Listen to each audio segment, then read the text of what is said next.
Today we will discuss a topic that I have mentioned many times in my lectures in passing, but today we're going to shed a little bit of extra light, and it is especially relevant given the circumstances right now in Gaza and in Palestine, and that is our history as a Muslim ummah, our relationship with the Jewish people for the last 2,000 years before the creation of Israel, for the last 15 centuries.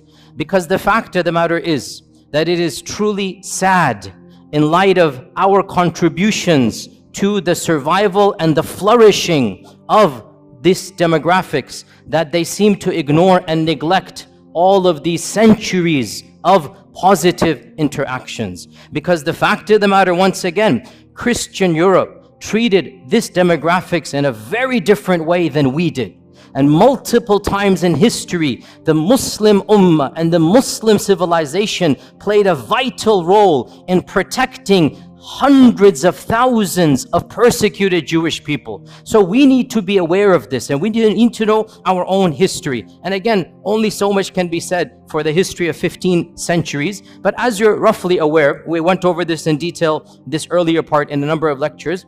In the year 70 CE, in the time of Jesus Christ, after Jesus Christ, the second temple was destroyed, and so Judaism once again had its diaspora. They fled across the globe, so they didn't have a land. For the next 2,000 years, where were the Jewish people? Under Christian and then Muslim rule. For 1,500 years before 1947, 1,400 years before 1947, where were the Jewish people? Either in Christian lands or in Muslim lands. Okay, what is the difference between how the Jewish people were treated in Christian lands versus how they were treated in Muslim lands? This is the summary we're going to be discussing today. And of course, the goal is to pique your curiosity. The goal is to start you on the journey. Obviously, in 15-20 minutes, only so much we can do. We need to understand Christianity from its inception has been extremely intolerant of the Jewish people. Why? Because according to their theology, what did the Jewish people do to their own God, to the Son of God? Well, according to their theology, what did they do? They murdered the Son of God. So from the beginning, there's a term that is found in Christian literature. I'm not inventing this term. It's called Christ killers. This is what they called the Jewish people, Christ killers. And that is why, generally speaking, in ancient Christianity, medieval Christianity, Jewish people were not treated as equal citizens. They didn't have the right to own property in most of European history. They were forced to live in special areas. The ancient term for this in Venice, the Venetian term, is still used in English. Guess what that term is? Ghetto. That term ghetto, where does it come from? Now we use ghetto to mean what? A very poor, very impoverished part of the city. Well, it was called ghetto for the first time in Venice in the 1200s from a Venetian term to mean low class. It's literally a term that was used for Jewish people. The term ghetto in English comes from them having to live in a separate place of the city. Jewish people in Europe were prohibited from any noble profession. They had to take ignoble tasks. They were prohibited from owning land. They were prohibited from rising up in the ranks of nobility. In fact, the one job that they were not prohibited to do, and that's why they started to do this more and more, was the job that was prohibited by the church, and that is lending of money. The church said you cannot lend money on interest. And Christians, if they do so, they're going to go to hell, they're going to be damned. This is Christian law, by the way. Jewish people were exempt because they're not Christian. And they couldn't work in so many other areas. This is not anti-Semitic, I'm teaching you history. This is a fact. Jewish people then took on, by and large, in Europe, the profession of money lending, charging interest, because they weren't allowed any other job. They weren't allowed careers, and this was prohibited by the church. You'd be damned. So what did they do? They became the proto-bankers, the first bankers. And so what's going to happen, slowly but surely, their wealth did increase. This is not anti-Semitic. It's the fact of the matter is that they were involved in this profession, and that is why rich dynasties from this group did begin to rise in the 15th, 16th, 17th centuries. But that's because They were the ones lending money. Eventually, the church had to buckle under pressure and change their law and say it is now allowed for Christians to do. Otherwise, Christians forbade Christians from lending money with interest. It was haram for them. The church would excommunicate you. That's why this group began to do this. In the 11th century, when the Crusades was announced, in 1095, 1096, the first Crusaders, they left England, they left Italy, they left France,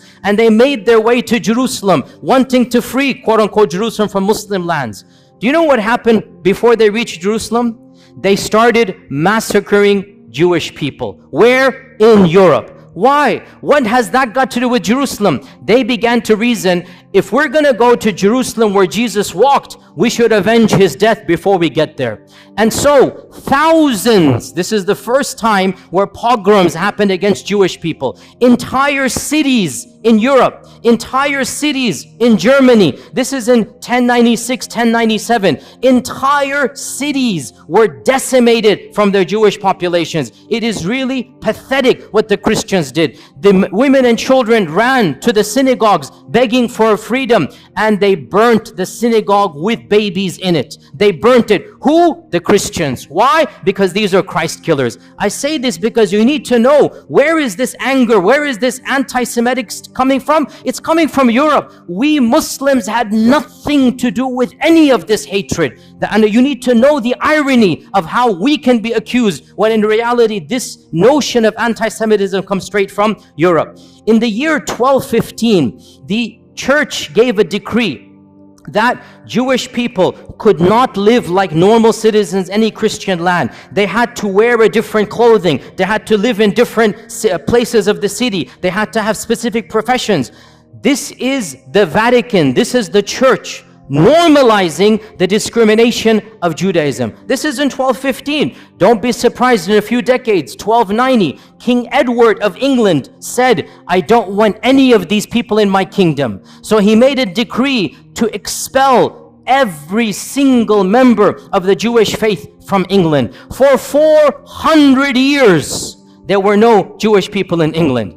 400 years. Why? Anti-Semitism. The king said, none of these people are going to be here. And Shakespeare writes his plays during this time. But the stereotype, the negative, evil stereotype remains in the psyche of Europe. Go read Shakespeare's plays. Go read how he writes about Shylock the Jew. This is Shakespeare, not me. Shakespeare is an anti-Semite in every sense of the term. The stereotypes, the negativity, and ironically, he's never interacted with the Jewish person because there are no Jews in England when Shakespeare's writing because of the decree. Only in 1680 or something, the king relents and allows them back in. And that is why, by the way, to this day in England, the Jewish population is very small compared to other places in Europe because for 4 centuries, they were banned.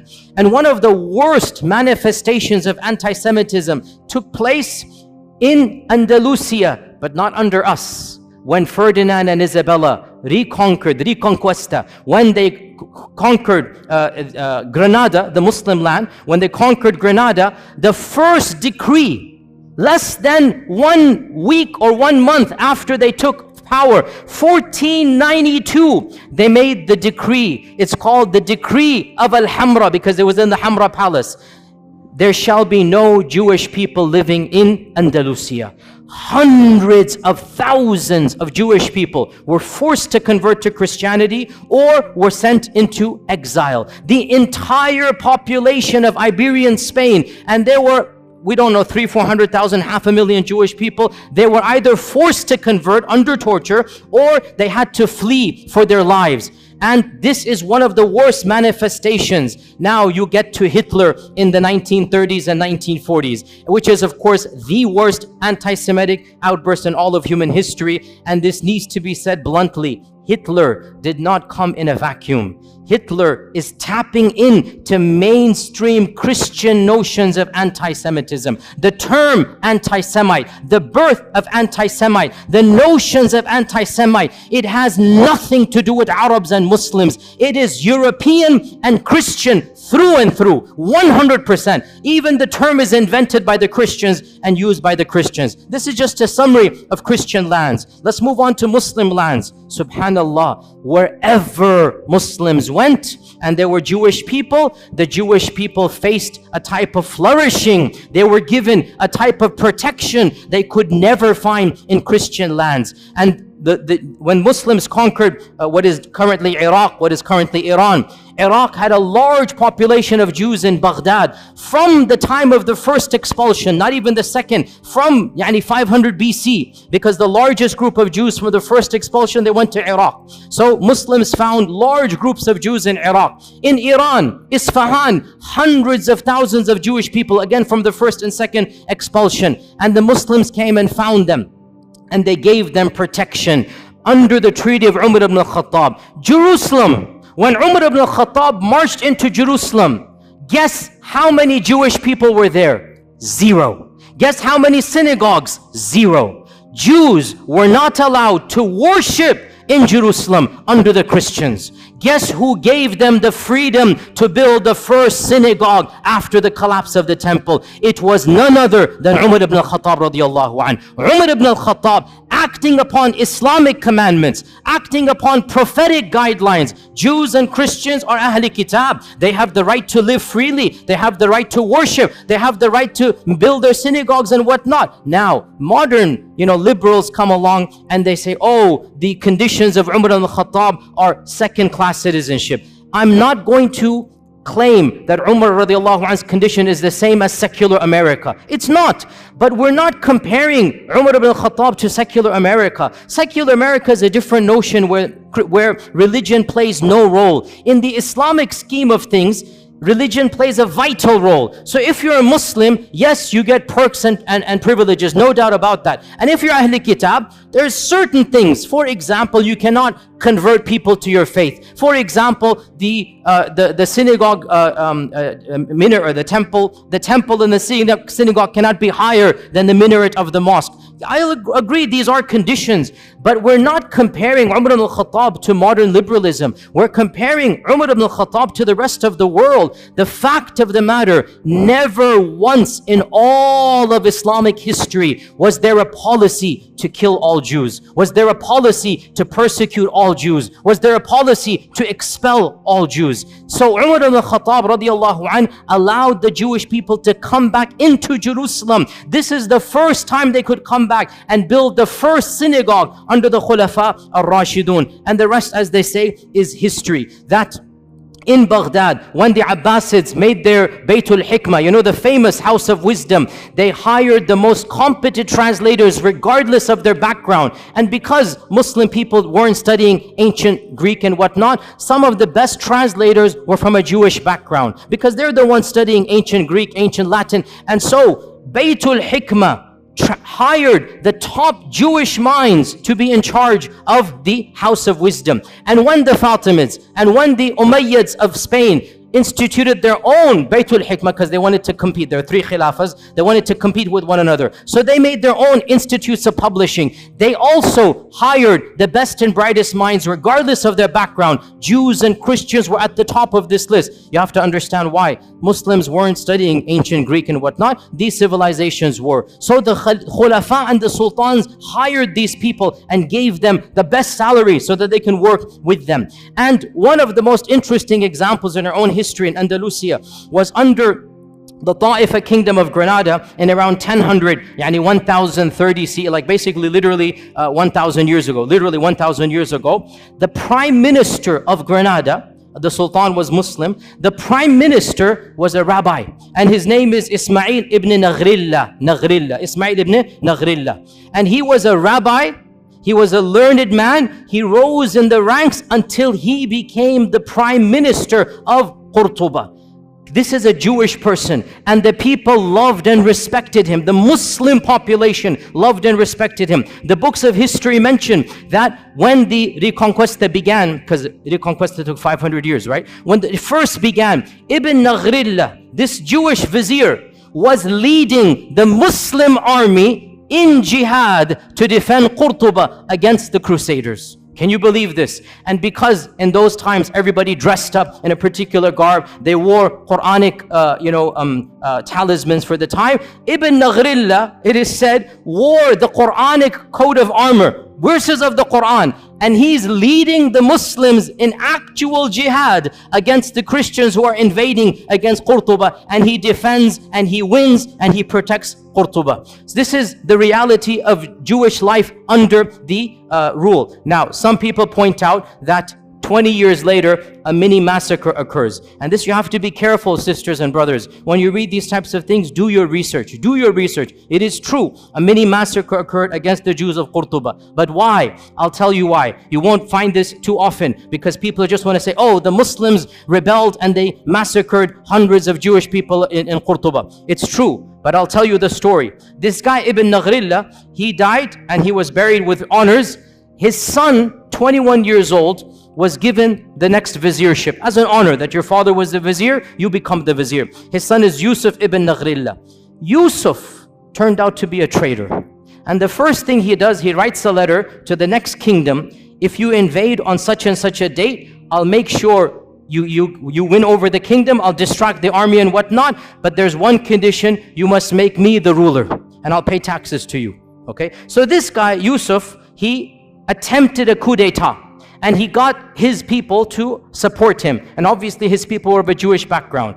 The letter was uncovered. The Muslims went wild. Mobs attacked the palace and literally shredded Ibn Naghrillah, Yusuf, the son of the famous one. They literally shredded him and tortured him to death. And then they turned on his core, killed them, and then it is true, sad, the mobs turned on the Jewish quarter because they thought this was a Jewish revolt against the city, and innocent people lost their lives. But the point is, no sultan gave the command, no government instituted this, and the reason why it happened was not because they were Jewish. It's because the notion came that the entire community is treacherous to us. That's why this happened. Then things went back to normal and Jewish communities began to flourish. Within 150 years, the greatest Jewish mind in all of Jewish history was born and raised and studied in Qurtuba. Who is this person? Who can tell me? Musa ibn Maymun. Rambam is what the Jewish people call him. The holy rabbi, Rambam. Memorize this name. That's a title, honorific title. Musa ibn Maymun, Moses Maimonides. In the entire history of Judaism, there is no theologian that is more respected and venerated than Rambam. Rambam, Moses Maimonides, born and raised in Qurtuba, traveled the Muslim world, died and is buried in Egypt, in Cairo. He spoke fluent Arabic.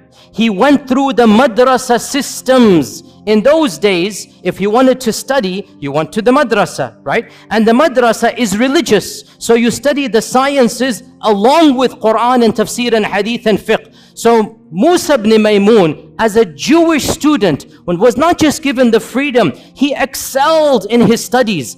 And his biographers mentioned this. I'm not making this up. Read his modern day biography.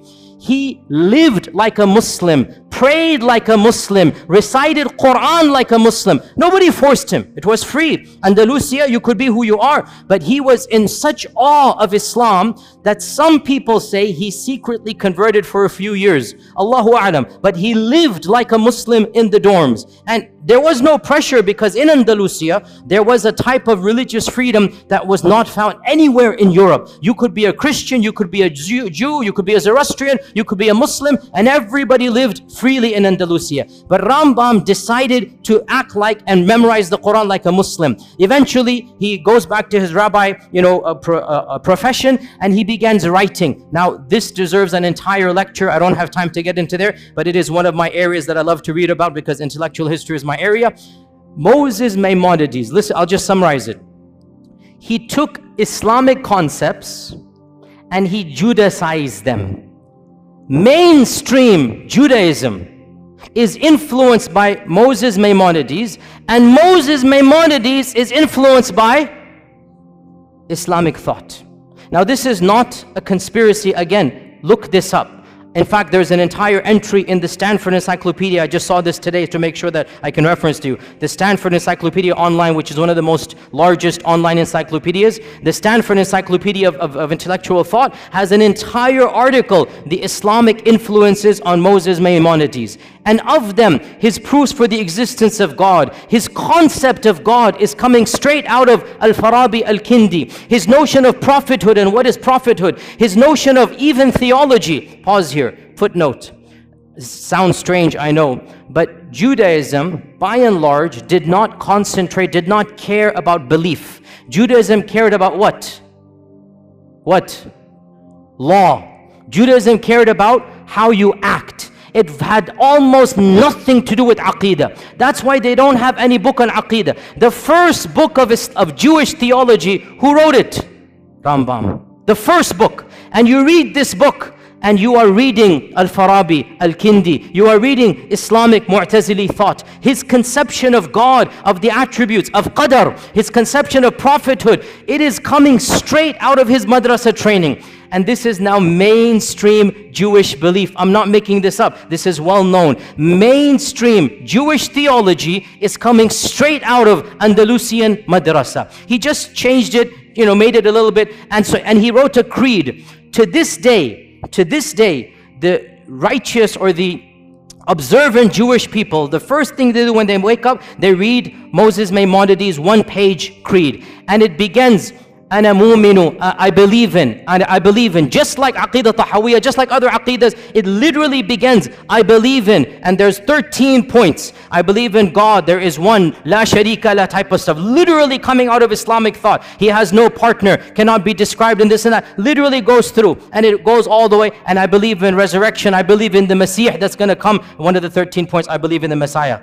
So this is coming from Musa ibn Maymun. By the way, one interesting thing about Rambam, wallahi, so ironic. He became the best physician of his time because he mastered Ibn Sina. So he read Ibn Sina, he mastered Ibn Sina. Now he's the best physician. He works his way up. Guess who he becomes the personal doctor to? None other than Salah ad-Din al-Ayyubi. Salah ad-Din al-Ayyubi takes him as his personal court doctor. For a period of time, he travels with Salah ad-Din. He is the primary doctor of Salah ad-Din Ayyubi. Nobody can accuse our religion of anti-Semitism. Nobody can accuse our sultans, our khulafa of hating people because of their different faith. It didn't happen that way. If you were talented, you were the best doctor, and it's so ironic. Salah ad-Din is conquering Jerusalem, and Rambam is his main doctor. Subhanallah. How can we not remind our Jewish brethren of this reality? Look at from where to where. Look at the past and now look at how that has flipped. Eventually, he went to Egypt. He lived in Egypt. By the way, he wrote most of his writings in which language? Arabic. The chief rabbi of Judaism is writing his books in Arabic. This is well known. You can see them and look at them online. And he has a book called The Guide of the Perplexed. And there are a number of papers about this, that this is coming straight out of Al-Ghazali's Al-Munqidh min al-Dalal. Literally, Imam Al-Ghazali wrote Al-Munqidh min al-Dalal, and there is a book that he wrote for his people, The Guide for the Perplexed. And it has the same motifs, the same notion. Again, it's not copy-paste, because in the end of the day, he's an intellectual thinker. But he takes ideas, he takes notions from Islam, and he Judaicizes them, which is what we expect to do. But where is the origin? What's the kernel? From our faith tradition. It is true to say that never in the last 2,000 years before the creation of this country has the Jewish people flourished as they did under Muslim Spain, under Islamic Andalusia, their greatest minds, their largest synagogues. You can visit their synagogues to this day in Qurtuba, in Granada. They still have their synagogues that were built not under the Christians, under the Muslims. Now in 1492, Ferdinand Isabella come, the first decree, all Jewish people will leave or convert or die, be killed. Where did these 500,000 Jewish people go? The Sultan Muhammad II gave a decree. Anybody who flees from Andalusia shall be welcomed in our lands anywhere you are. And he said, any vizier, any governor, any businessman who impedes their settling, who stops them to settle in any city, shall be punished by the Sultan himself. Sultan Mehmed II welcomed hundreds of thousands of Jewish people in 1492 with open arms. He literally saved them from execution or forced conversion. And he was angry at Ferdinand and Isabella, and he goes, this is not a good policy. But he thanked them. He goes, but you are giving us your good minds, your good workers. Don't worry, we will take them. Because of this, sisters and brothers, where did they go? They ended up in Morocco, in Tunisia. They ended up in Egypt. Hundreds of thousands of large Jewish communities were living in the Middle East, in Yemen. They were living there because Ferdinand and Isabella expelled the Jewish people. Muslims welcomed them and they said, Tafaddal, come and live here. And they lived here up until 1947. And by the way, before we even get to 1947, let's not forget another chapter in Muslim Jewish history. And this one, I was honestly surprised when I found out.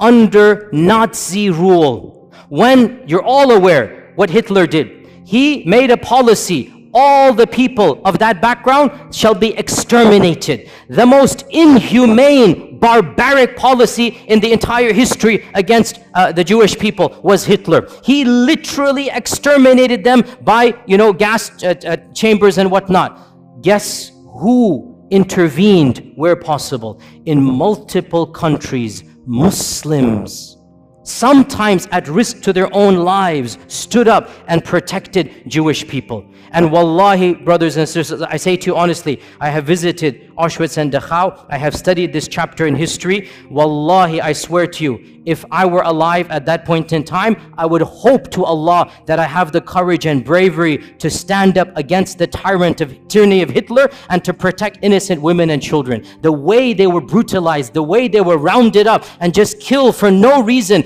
Innocent babies, we saw thousands of toys and thousands of shoes of children literally just piled up there, killed for no reason. I would hope I would have that courage as well. And I was so happy to hear so many people stood up. The Sultan of Morocco, interestingly, Morocco was under the French rule, and so technically it was not independent. Yet when the French said, give us your Jewish people, Sultan Muhammad V said, no way. These people are our brethren. They have lived with us for centuries. They shall not be handed over. So Sultan Muhammad refused to obey the Nazi policies under the French rule of the Nazis. Tunisia as well refused. The Ottomans refused. In Bosnia, the Muslims refused. And perhaps the most brave act of courage, because it wasn't a government, it was brave.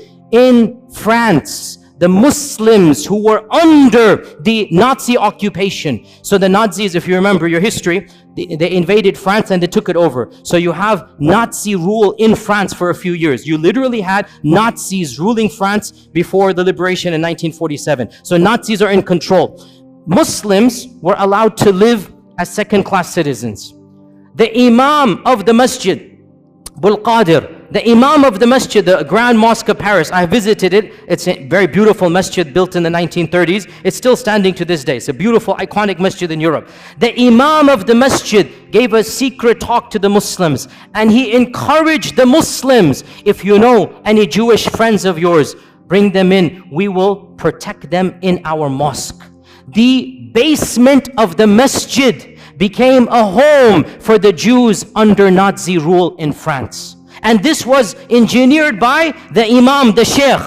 And some people didn't have space. He forged Islamic documents and told them to dress like Muslims. And it is said he saved over 1,000 people by this policy. 1,000 Jewish people in France were saved by the Muslim community who literally banded together. They didn't tell any secrets. There were families in the basement of the masjid, and those that didn't have space, the Imam personally forged IDs that these are Muslims. Because in the end of the day, what do the Nazis know? They look different, they talk different, they dress different. Khalas, they pretend to be Muslims. This is what you call Islamic rule. This is what is akhlaq of the Muslim. When this tyrant comes, you're not going to allow him to do this. You will protect them. And so it is truly sad that all of this history has been completely forgotten. What happened? Obviously, you're aware, in 1947, it is estimated there were around less than 1 million Jewish people living in Arab and Muslim lands. Less than 1 million, maybe 900,000. That's a huge number, by the way, especially after World War II.